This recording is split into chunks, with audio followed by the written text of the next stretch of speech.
నాన్న మా నాన్న నేను పిలుస్తా మా నాన్నని. నానా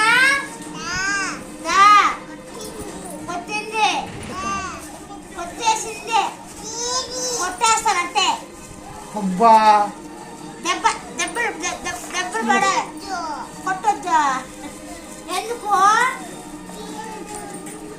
కొట్టొద్దు? చూడు ఎందుకు కొట్టొద్దు? కొడతానంటే ఎందుకు కచ్చిపిచ్చా?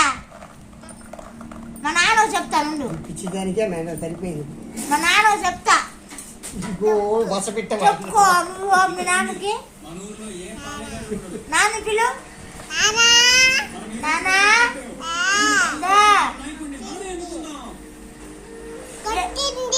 ఎవరు కొట్టినారు? కొట్టినానా? చికెన్ అంటే కొట్టినావా? బాగా ఎక్కువ నీట్గా